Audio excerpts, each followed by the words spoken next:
Hi guys and girls on YouTube, and welcome to my channel. Now I've got quite a lot of large screen colour TVs in my collection, but I'm a bit thin on the ground on large screen monochrome TVs, or mono, whatever you want to call them. So I just thought we'd take a quick look at this. This is one of my latest additions to my collection. It's a long time since I repaired monochrome TVs, large screen. It'd been the 1970s when I was a kid. So I don't really remember too much about these. Now I don't know if I remember the set or not until I get the back off. One that does stick in my mind, I think it was it a Pye T184 chassis, and it had a dropper at the top with about 2 sections on. And when you slid the chassis down, you used to get dry joints on a connector or plug that went to the tube base, and the picture used to go off. Now that's one of the possible last ones I remember, the large screen black and white TVs I used to repair. So let's just take a look at this. It is actually in a better condition than what it looks. Now the cosmetics actually look quite good on it. It's a little bit dirty. It just needs a clean up. So that's the top of it. That's the side there. You can see it's well used, and the reason we've got no dirt here is because somebody's adjusted the controls. So what you do is you put your hand there like that, and then you just adjust the controls like that, and you can see these are well worn, so they've been well adjusted. But you can see that's why you get the marks there. People put the hands there to adjust it, so all that needs cleaning off. Now I've not actually taken the back off yet, and I've not even plugged it in. I don't really know much about this set, but I've had a quick look through some television magazines. Now that's the back view, and it's a Pye type T184. There it is, made in England. Now I don't know whether it's a transistor or it's a hybrid or it's a valve. I've not got a clue, but I've had a quick look through some television magazines, and here June 1976, if we turn over, there's a reference to it there, the new Pye mono chassis, and it says there it's a full solid state chassis.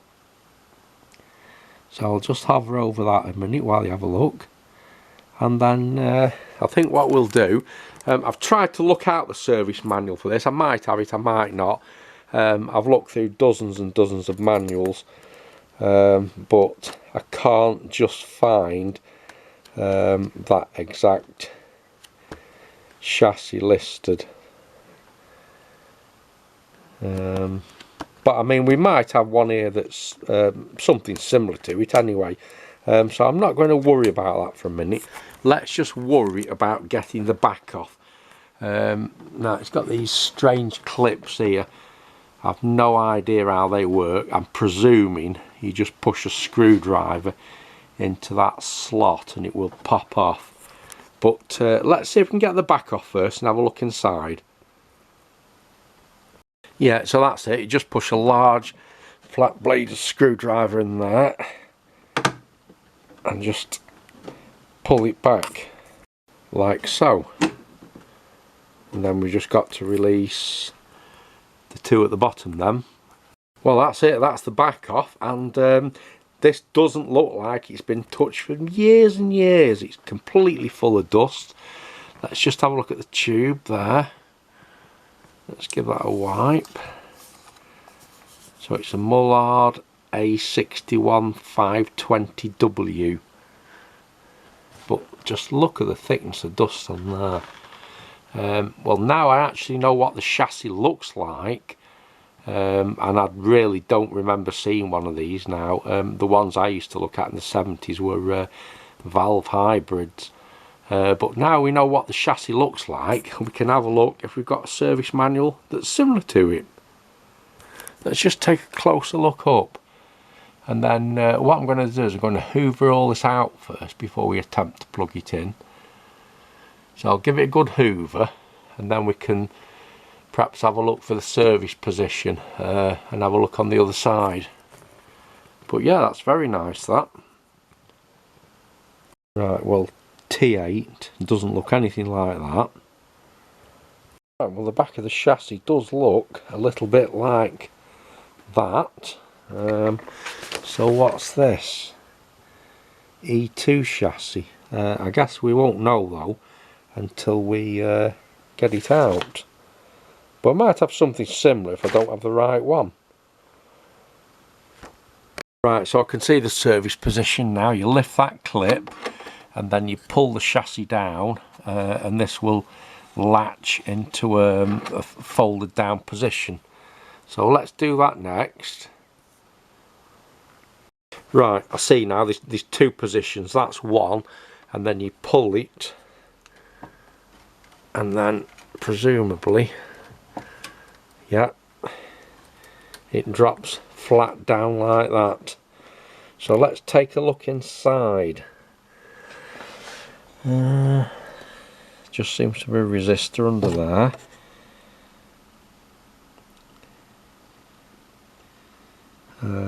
Solid state EHT rectifier stick there.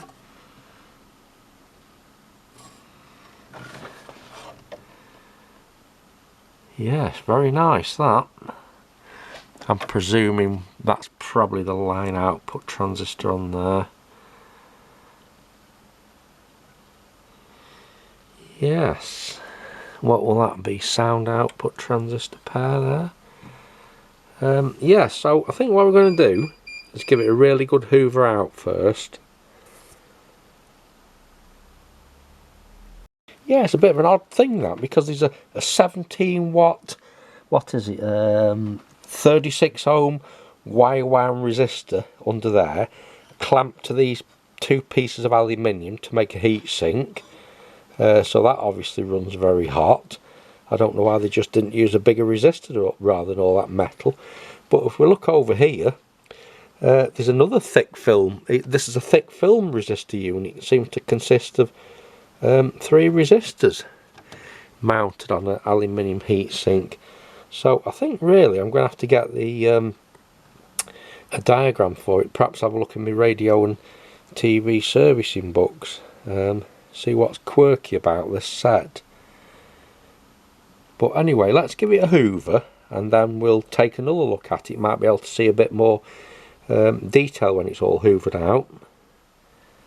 But yeah, it's very nice that so far.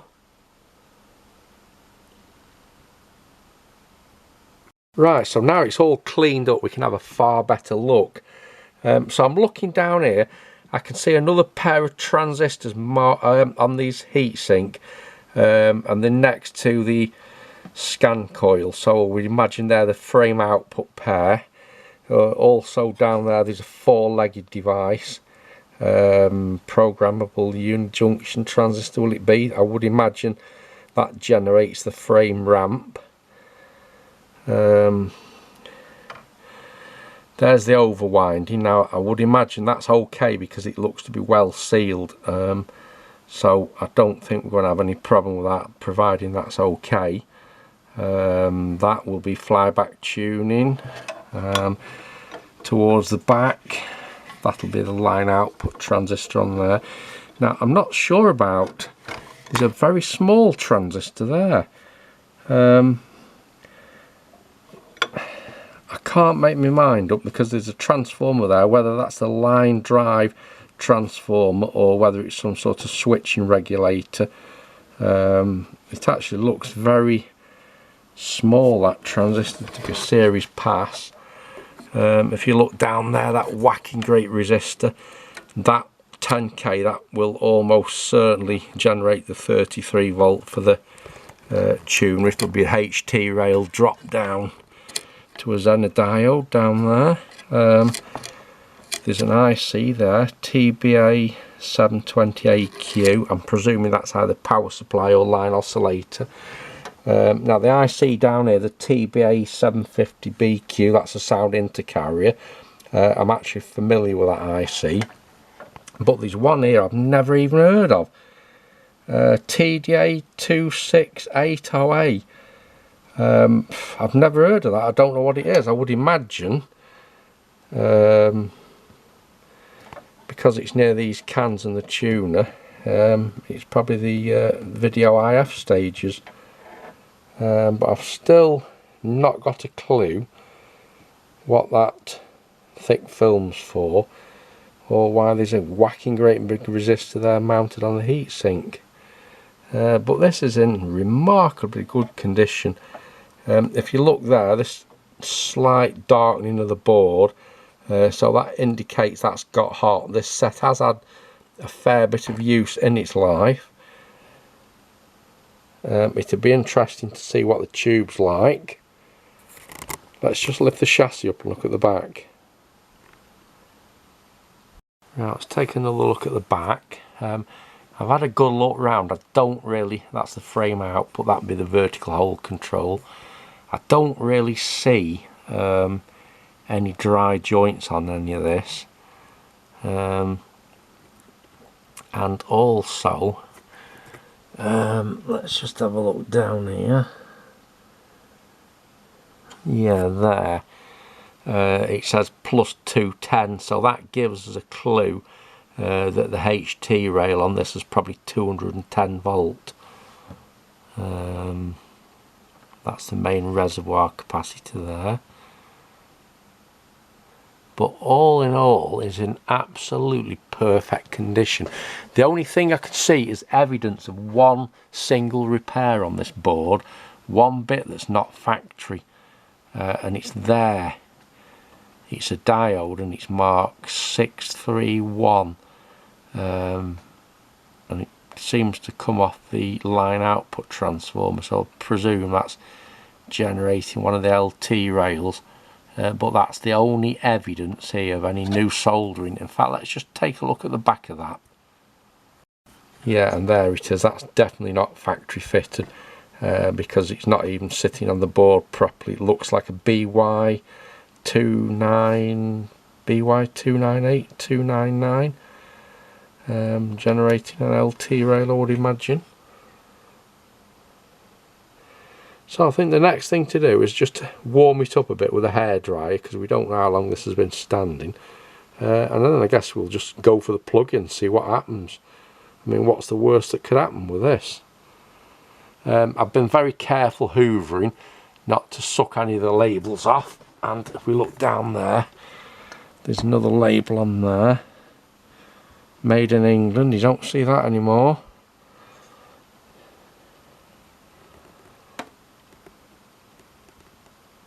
Let's just have a quick look at the tube base first. We've got two controls, one for focus and one for G2 control, grid 2. Now the only thing I've disturbed hoovering it is these magnets, which from memory, these are picture centering magnets, so that's no big deal. They are very loose.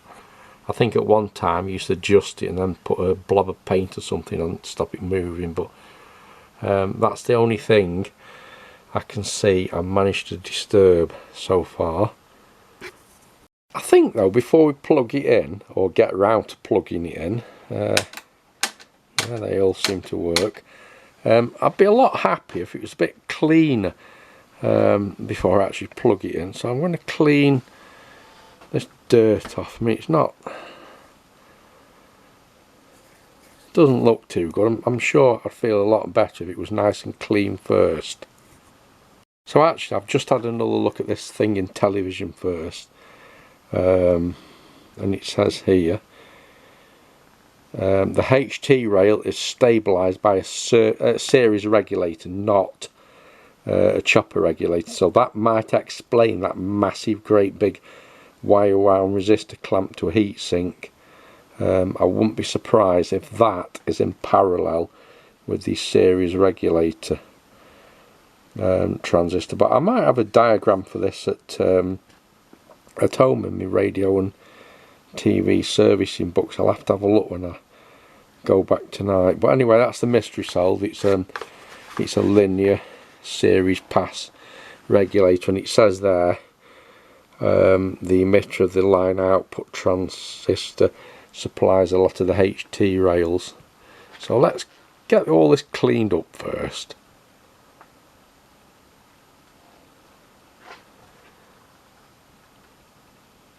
So for the cleaning, I'm using Amber Cleanse foam cleaner.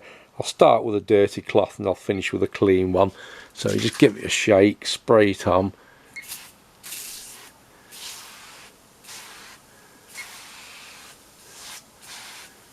Just leave it like that for a few minutes and then we'll give it a wipe off. So what's this telling? 1976. That means we're probably cleaning off 48 years of dirt off this cabinet. Now that's only the first clean. I'm going to spray it again, but you can see the difference.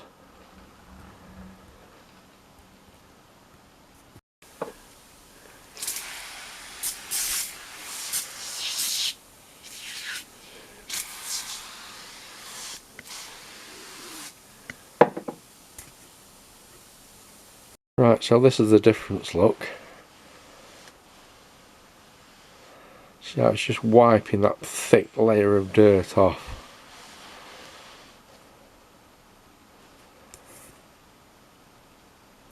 Right, look at that, what a transformation that is. It still requires a little bit of detailing to make it absolutely perfect, but it's a hell of a lot better. And you can see by the way the volume is worn, that is the control that's been used the most often. But yeah, look at that cabinet now compared to how it was before. Let's come round this side. Look at that. Now I could just put my tube tester on the tube and test it, but I find by far it's better to actually see the picture on rather than test the tube and see it for yourself. So let's concentrate now on getting this set on.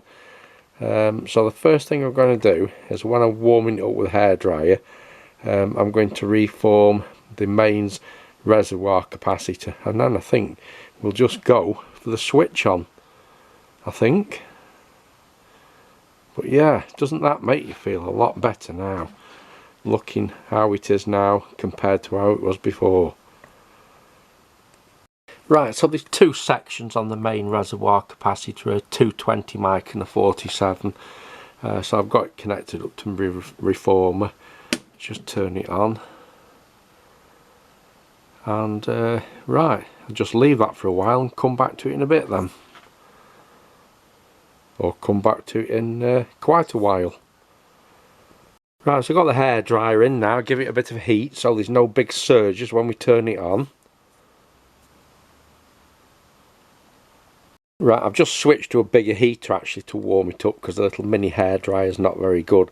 But as it's warming up, I'm not smelling any damp or any musty smells from it. So it's definitely not been kept in a garage, it's definitely not been in somebody's loft. It actually smells, it's got that dry smell to it, and definitely not a damp smell. So I don't really know where this has been kept, unless it's been in somebody's living room and they've passed away and that's how it came to be there. But anyway, let's not worry about that. Let's just give it a bit more warmth. What I'm going to do now is I'm just going to take out the anode cap there, and I want to clean round here so we don't have any dirt or dust. I'm going to use glass cleaner because we don't want any EHT flashovers when it comes on. I definitely don't want to kill the line transformer.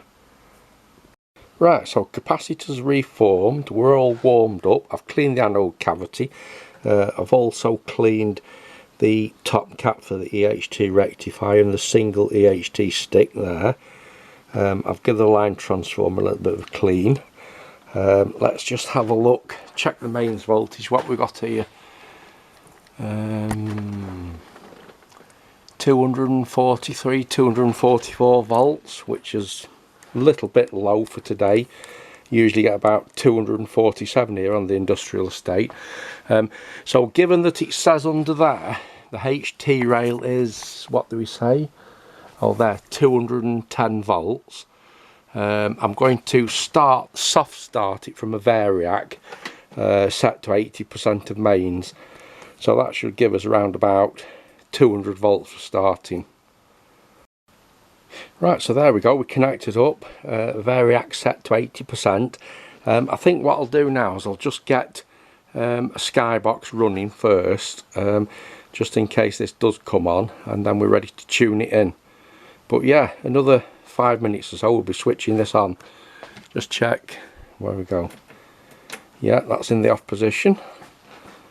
Right, let's just get the skybox set up now.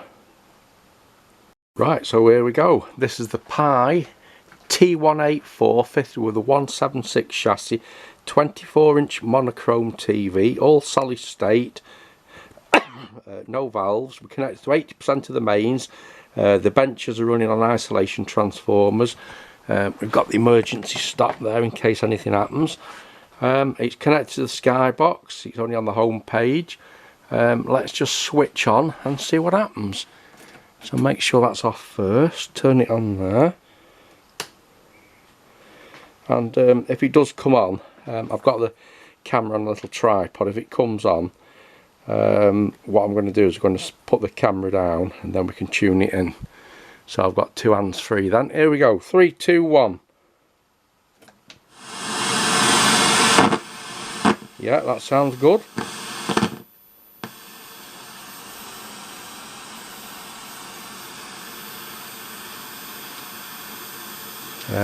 We don't appear to have any raster though. Got sound but no raster. Right, so there's something wrong with it. Let's just turn it off for a second and I'll check the CRT's lit. Right, so that's interesting. Have we got a raster? Oh yes, we have got a raster. I was just going to say the tube's lit up, but we don't have a raster, but I think we do have a raster there.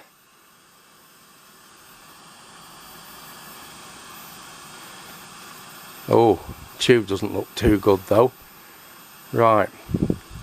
Yes, we do have a raster. Right, let's get it tuned into camera's gone out of focus. Let's get it tuned into a station on the Sky. Actually, I've made a mistake there. I said the tube doesn't look too good. We're only running 80% mains, so the mains are still actually quite low. Right, let's get it tuned in. Right, well, we're nearly at the tuning point now. I'll show this on the camera.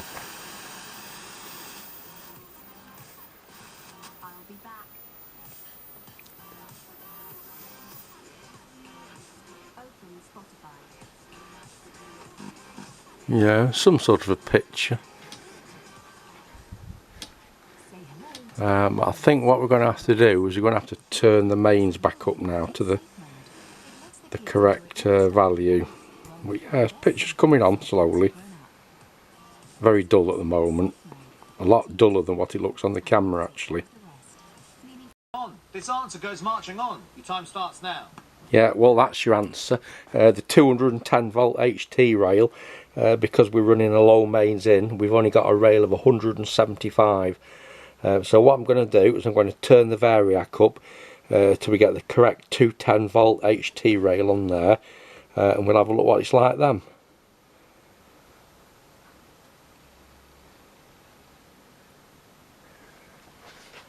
Yeah, it's still got picture on. Let's just turn up the volume.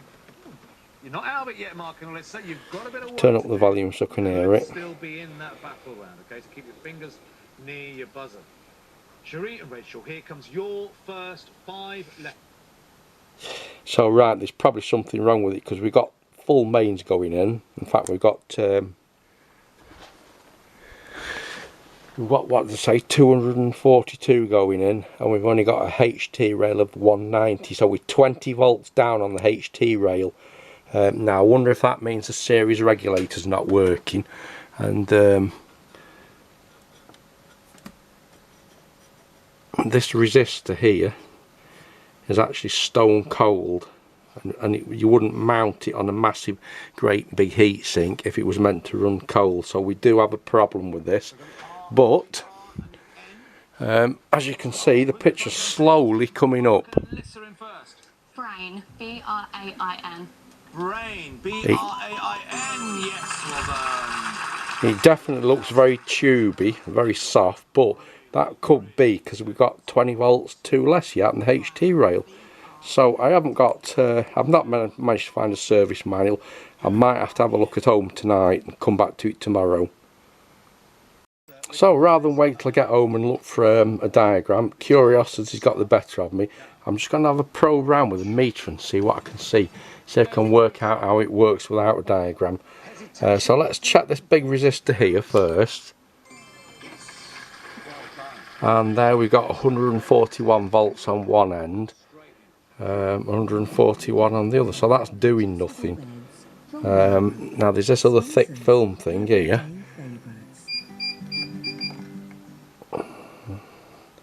At that pin there we've got 201 volt. That pin we've got 277, and this pin here, yeah, you see it because I'm holding the camera at the same time, we've got 308 volt. So the plot deepens. That appears to be part of the power supply, and this, I've no idea what it's doing.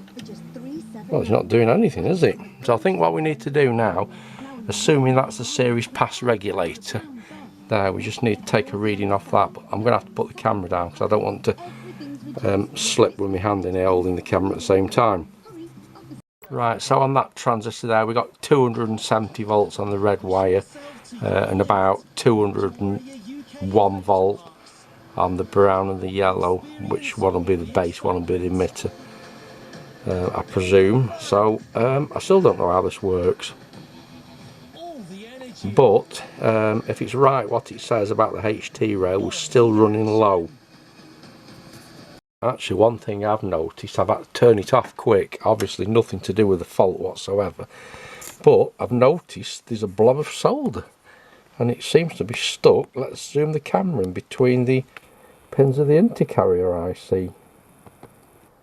Can you see that blob of solder there? There. So I'm going to have to get that out. Not that it's doing anything towards the fault, and I don't even know how long it's been there, but that definitely needs moving. Yeah, and there it is. Just moved it to there now. Yeah, well, there's obviously something going on with it. I'm not sure what. The more I look at this, the more I think I've never ever seen one of these chassis before. So rather than keep guessing, I'm going to have a look if I've got a diagram at home, because I've noticed here on the G2 we've got 173 volt, but on the G4, the focus electrode there, we've only actually got 37 volts focusing. Well, that doesn't seem right. And on the reservoir capacitor there, we've got what appears like the mains input, 303 volts, and on the 47 mic section, that would appear to be the HT rail. We've only got 200, so if this is right, a 210 volt HT rail with 10 volts down. Now I don't know, let's just measure that again where it says 210. Yeah, we've only got 200, so we're still 10 volts down, and I'm plugged straight in the mains now. So rather than guessing, I don't really know. I don't know what else I can do. I'm not sure what them strange arrangement the resistors are at the top of 4. I'm definitely going to have to come back to this another day when I've had a look through my radio and TV servicing, if I've got a diagram. But as you can see, it is running, it is quite happy. There's no strange noises or arcing or brightness. Yes, it's gone well out of focus when you turn the brightness up. Contrast. So yeah, there's definitely something going on with that. Let's come back to it.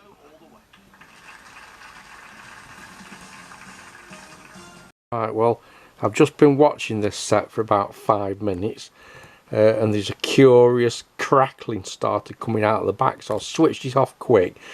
I can't see anything.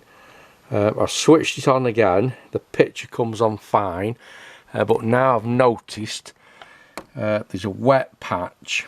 I don't know if it shows up on the camera. I presume that's the flyback tuning capacitor there, 1.8 nanofarad. There's a wet patch appeared just under it, and if I touch it with my finger, that's very, very hot. So I wonder if that's what the problem is. But you can see that wasn't there before. It was all dry and now it's all wet. I don't think it's coming from that cap there because that is cold, but that green one, 1.8 nano, is red hot.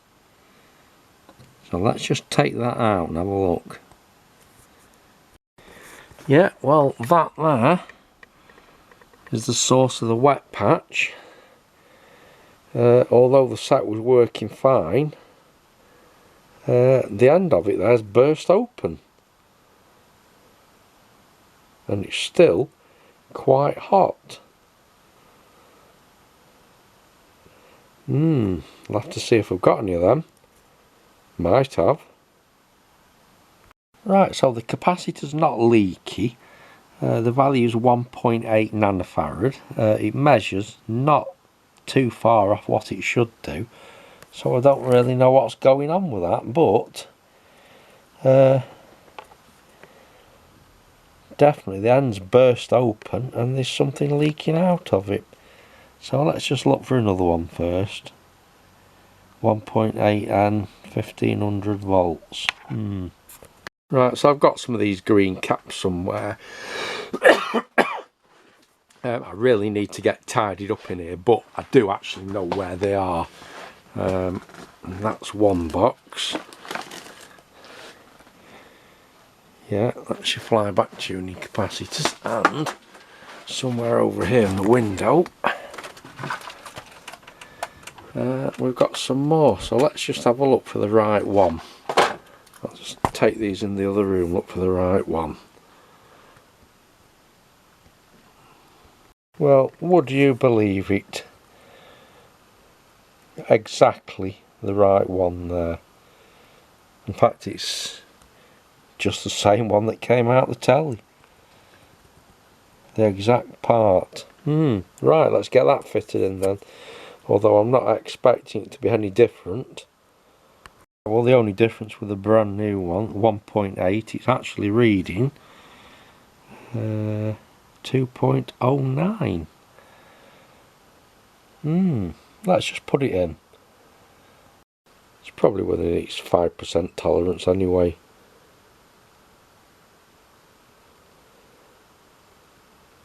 Right, so it's actually no different than it was before with the new cap in. Right, Barry, you are just ahead of Sharon, but that means you... Right, so I'm just checking the HT rail now. We've only got an HT rail of just under 18,000 volts. Right, well, in view of the fact that the focus voltage turns up and down with the focus control, but it doesn't make any difference to the picture, I'm going to test the tube. Now, I can't remember the last time I tested a tube. I'm going to have to read the instruction book. All I can remember is the 6.3 volts. So I've set it for 6.3. I'm going to find the tube and the base in this lot, and then we'll test the emission next, because it's definitely looking very tubey. Right, so I've found the adapter for this tube. It's number 3, that one.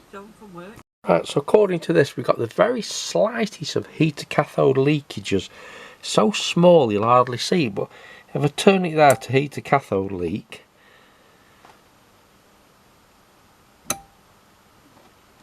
right, so that's off, and then if we turn it here, you just see it jump up then. That's the slightest leak heater cathode there is. I don't know how significant that's going to be, but anyway, it says set the G1 cutoff for 45 volts.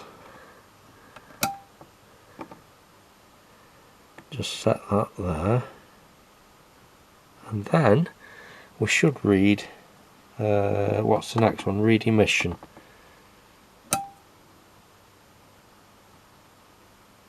Well, that's says, the tube's pretty good. So I'm wondering if we do have a problem with the voltage rails. Now what I used to do years ago with this, to do a live test on the tube, I'd drop the heater from 6.3 to 4.7 and read the emission again, and if you still got a good emission at 4.7, your tube would have a good life. If you had poor emission at 4.7, you'd have a short life. But anyway, I'm definitely going to have to wrap this up now and go and look for a diagram so we can check them rails. Yeah, so if I drop the heater voltage down to 4.7, you can see that the emissions dropped off dramatically. So this is not what I'd call a very long life tube, but it does test pretty reasonable though. Right, so now it's the next day. I've had a look at home, I've found the diagram, and it appears in the radio and TV servicing 1977 and 1978 model series. Right, so there it is, page 293, and it covers the Pye 176 chassis. It covers two different models, the 181 and the 184. The one I've got is 24 inch, and it also covers a 20 inch. Now there are some modifications that are different for the 24 inch to the 20, so let's just take a quick look at them. I've also solved the mystery of these resistors as well. So there we go, that's actually showing the power supply for the 20 inch version, and it is what I thought. It's a series pass regulator, active ripple filter, and it's bypassed by two big resistors there. Now this is for the 20 inch, so if we turn over to the 24 inch, here we've got the all important production changes for the 24, and if you look at that, for the 24 inch, it doesn't have a 2N3055 series stabilizer T03. It has a BD, what's that, BD263B transistor, which is that little one there connected to the heatsink. So we've got the same arrangement here. The transistors bypass collector to emitter by a pair of resistors. Now them there, the 139 and the 360, they turn out to be this thick film here, and what I actually thought was 3 resistors is only 2, because the 2 there, them small ones, they're actually, if you look, they're in series, so there's only, it appears to be a 3 resistor thick film, but there's only actually 2 resistors there. So the 2 smaller ones there are these here that bypass, most of the current flows through that, and only a small proportion flows through the transistor. That's the 2 small ones in series, and the big one is the incoming surge limiter there. Now for this other resistor, this whacking great big one clamped to a heatsink, that is actually the mains surge limiter, the incoming main surge limiter, the bridge rectifier, and that's it there. So it's quite basic circuitry here, and if we just take a quick look at the line output stage, it's the simplest line output stage I've ever seen. So that's the line output stage. The primary winding to the transistor is actually tapped there to feed the scan coils. That's the EHT overwinding. You've got a boost rail there that comes from that diode, which also sits on the emitter of the line output transistor there. It's not returned to ground, and that sits on a low voltage rail. That provides the 35 volt rail, that. And then of course the other winding there is the heater winding for the tube. So it's really simple transistor outputs, transistorized line output stage. And that there, C623, that's the line flyback tuning capacitor. That's the one we replaced, the green one that started getting hot and leaking. So now all I need to do is set up the HT rail, which is listed as 220 or 210, but I think I was running about 200. So we just need to find the adjustment, and the adjustment there is that control R312, and it says set width. So we're just going to have a look in here and make sure we set that up correctly. But that's why I couldn't find an adjustment to set the HT rail, because it's actually labelled set width. So I'll just stop the camera, have a quick look at the instructions, and there it is. And it actually it says adjust that to give a 6% overscan, and then measure the voltage. But it says here check that the rail is sitting between 207 and 227. So that's quite a big variation. So I think we'll just set it for the 6% overscan and then see what voltage we've got there, because it looks like it doesn't care too much as long as the picture size is right. Right, so the set width control is R312, and if we look on here, that's it there, R312, it's actually labelled HA, so that's the one we need to tweak.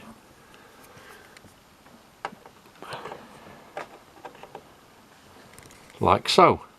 Right, so I'm just going to set that for 210 volts like it says on there.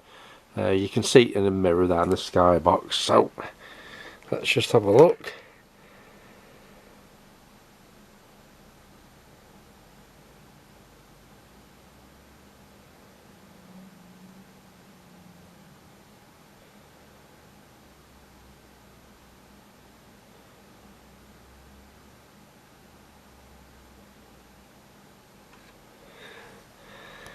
There we go, 210.1, that's as good as it gets.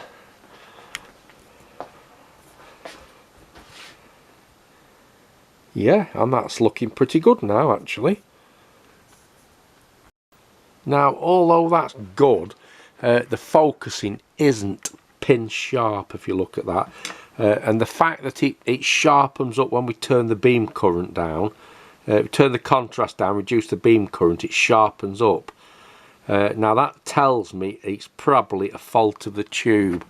So if we look at the diagram here, the G2 control and the G4 focus are very simple. They just come through a potential divider. So you've got the HT rail there, 210 going in, and it goes through a potential divider, and the other end of that is grounded. So this point here, pin 4, that I've already measured that, and it does swing between 0 and 190 volt. The reason it's only 190 and 210 is because of that 1 meg resistor.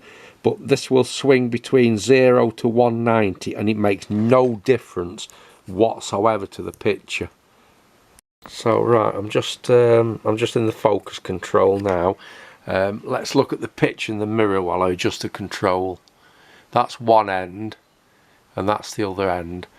I'm swinging that screwdriver from side to side, and it's making no difference whatsoever to the focusing of the picture. So it looks like we could have a problem with the tube. Maybe it's the focus electrodes internally disconnected. But I mean, it's not that bad. It's just noticeable when you get a higher beam current like that. And if you notice there, this is towards the edge of the scan. This is actually quite blurred. But you know, for a 48-year-old TV, you can't expect it to be 100% perfect anyway. Oh, that's a skybox just coming onto a picture.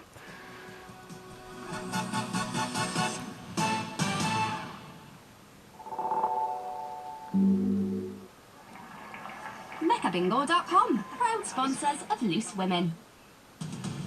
Coming up, energy bills to fall as a battle for power hots up on the campaign trail. Also, what caused a building in Mallorca to collapse, killing 4 people. And miracles from beyond the grave, how a British teenager is to become the first millennial saint. All that after the break. Take your air frying to new heights and reclaim your counter space with the UK's first stacked dual-zone air fryer from Ninja. It's 30% slimmer. Alright guys and girls on YouTube, I think that's come to the end of the video. I don't think there's anything more I can do to this telly apart from wrap the video up and put the back on. So thanks everybody for watching, and I'll catch you in the next one. Many thanks, goodbye. What have you made of Paula Bennell's testimony over the last few days? It's been very dramatic. There's been a lot said and a lot written, and